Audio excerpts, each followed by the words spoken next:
نشر من گفتم علاج زندگی گفتم علاج زندگی گفتہ کے دیدار منا.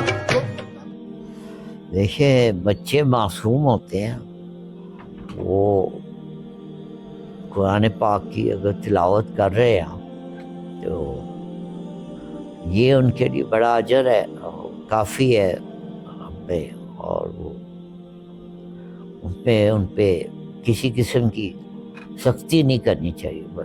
جو بچے جو ہے نا، اتنا یہ میں اس لیے کہہ رہا ہوں کہ عام طور پہ لوگ دینی تعلیم جب دیتے ہیں تو اس میں وہ ذرا جو لوگ ہوتے ہیں دین کی طرف راغب ہوتے ہیں، وہ پھر بچوں پہ نا سختی کرنی شروع کر دیں. تو ابھی وہ بات ہو رہی تھی اس کی شریعت کی، تو شریعت میں جب تشدد آ جاتا ہے نا، بڑی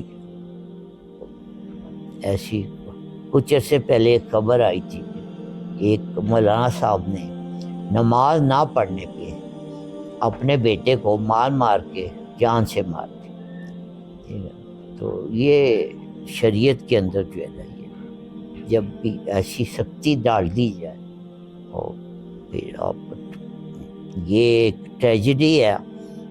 تو لیکن یہ ہے کہ ہمارے دینی مدارس میں جو ہے وہ بچوں پہ ناروا سختی کی جاتی، جو کہ وہاں پہ تعلیم کے لیے آتے ہیں.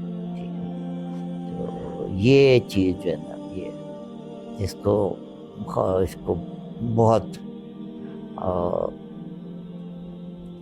اس سے نہ پھر وہ بچے جب بڑے ہوں گے تو وہ پھر مشدد قسم کے علماء کرام نہیں بنیں گے تو اور کیا بنیں گے. جن بچوں نے بچپن سے تشدد کے ذریعے تعلیم حاصل کی، وہ جب ممبر پہ بیٹھیں گے تو پھر کیا تعلیم دیں گے.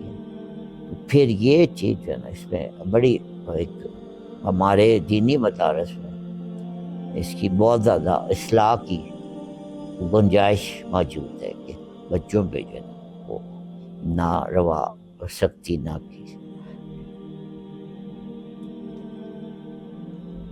تو بس یہ آپ کا جواب آپ کو یہی ہے کہ اپنا بچے جو جتنا شوق سے کر رہے ہیں ٹھیک ہے، ان پہ آپ ان کو انکریج کریں، لیکن ان کو پہ کبھی بھی سختی سے مذہب کی طرف لانے کی کوشش نہ کریں.